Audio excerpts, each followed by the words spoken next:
So that's our car. I'm not sure exactly what happened. We got all the way across and then right just before we come up here, we got stuck. So now we're waiting for a tractor to come and help us out. I had to climb out of the passenger side because this side, so deep in the river, water was coming in.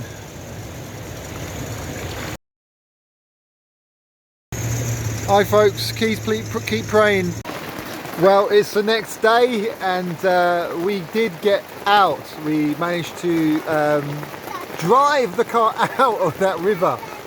I honestly, I'm still looking at the pictures and the video thinking, how on earth did I get that out? Because I've seen cars stuck, I've been stuck before, needed people to push me out. I just believe that was a miracle of God. I mean, yeah, it's a decent car, the four-wheel drive helps, but I had no idea what I was doing, to be honest. Like, I've not been stuck in that situation without any help or without people around. And this back road, no one drives down it generally because there's only like 2 other properties down there. And when it rains, most people stay at home, but I had to take Annalie into town because she had to do some paperwork and do a whole load of stuff in the city. And she was also trying to get our telephones fixed. We got 2 broken telephones, and so I couldn't contact her. It was just a real nightmare. So we were praying and praying, and so what did I do? Okay, a lot of people are wondering what I did because I put this on Instagram, but I didn't share what I did. So I got some, it's like string, it's not rope really, but I guess it could be considered in between rope and string. It's thin, and I tied it around the towing facility on the car and attached it to a tree on the right hand side of the river. And it's still raining, sorry about the noise, but it's still raining. It's crazy, really lots of rain the last couple of days. And so I attached that, and then I put the car into what's called 4L, 4 low, which is like a slightly different 4-wheel drive option.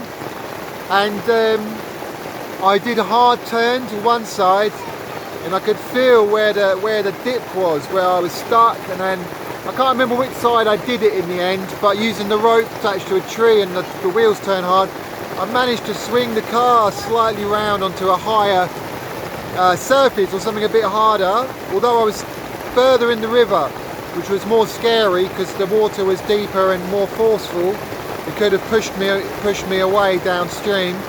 And then I had to jump out of the car and undo the rope, and then when that was done, I had to do another hard turn. I don't really remember, to be fair, exactly the directions I was doing, but I went really slowly and I built up my speed slowly, and we got out, and the girls and me were like so happy. We were like whooping and everything. But then because we were past one bend of the river, we were stuck on a bit of land in between another part of the river. And at that point, the guy I rang to help us with a tractor, he arrived, but without the tractor, because the tractor actually was locked inside a property, which I have the keys. It was in our property, and I had the keys because he'd left it there for a couple of days because of the weather. And so he couldn't get the tractor without the key. So he'd come on a motorbike, and he had actually waded across the other part of the river, and he said it was waist height. So he said, I don't recommend you try and go past the next section because you'll get stuck. And so we were in a position where we were like, what do we do? Do we leave the car here? Is it going to be secure? What if we come back and it's in pieces and people have robbed stuff? Or do we try? Or do we wait? So we waited a good hour and a half. The girls were with me, we were trying to be patient. I kept going down, walking down by foot to see if the river was going down slightly in level. But it didn't really seem to be going down very much in level. And we just did a lot of praying, and in the end we prayed and said, look God, I've got to make a decision. Should I leave the car here, or even perhaps ask one of these 2 other properties if I could leave the car on their property overnight? But I knew in the back of my mind, it's not going to be one night, it's going to be several, because the rain's going to come again tomorrow, which is now, and it's raining. So, but I was so scared. I was like, I'm scared for both options. What do I do? And then suddenly I did have a weird sense of confidence to cross the river. And amongst all the fear that I was feeling, I had this weird sense of, do it. You're going to do it. You're going to be fine. And so we got in the car. We prayed as the girls, let's keep praying as we're crossing. And I did walk across by foot to work out where the best place to cross was. Although I've driven it before, when it's loads of water, you can't see where the rocks are. And so we went for it, and we crossed. And at one point we felt like we were sinking, but we got across, and I was just thinking, wow, it's reminded me of when Peter walked on the water, and at one point he was sinking. He's just got to keep his eyes on Jesus.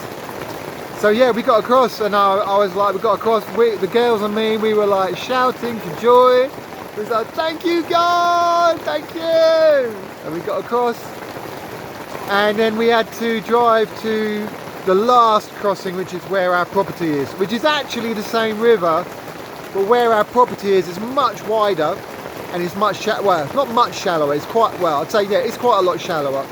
The water was still stronger, I have to say, but I was fairly sure that would be fine, and we did, we crossed that all okay. Anyway, wanted to say one more thing. Further to all of that, something that we didn't know until the evening, is my central locking system is not working.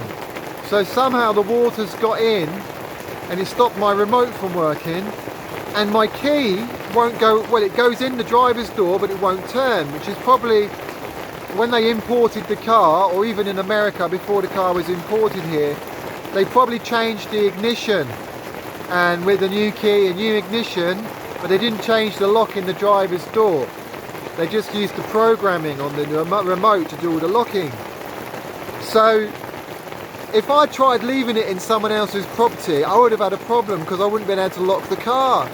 But we didn't know that until we got back. I was just like, how amazing is that? Like, that we made the right decision. You know, I had that sense of confidence and peace that we would be fine. Actually, I'm not sure I had peace. I was fucking scared. Oh, so scared. But we had that sense of that was the right thing to do. And we had a weird sense of confidence. Well, I did. I'm not sure about the girls. I think Eunice said we should cross as well, actually. Eunice, did you remember yesterday? Did you tell Daddy that we should cross the river as well? Yeah. Yeah, I think you did. Yeah, I do remember it. It's just been a bit of a whirlwind the last 12 hours, 16 hours, something like that. Anyway, so I do need to check the electrics out, because water could have got in there. We might need to reprogram the keys. We definitely need to get the car working so we can lock all the doors again. Hopefully that won't be too expensive, and it might just be a case the car needs to dry out. So we'll see a bit later on today. But I hope you've enjoyed this little story, this little update. It's quite a long video, so we'll just leave it with this one part of the update and this story. Thanks so much for watching. Please do subscribe to the channel, and if you want to help us out here to get out of this tent and get into a centre with a solid roof over our heads, so that we can then go out and help those kids on the street and provide accommodation for families in need, please do get in touch. There's ways to donate, ways to help us fundraise money. We do need to raise, at the moment it's around £70,000 more to finish the building. So your help will make a massive difference. Thank you so much. God bless. Bye.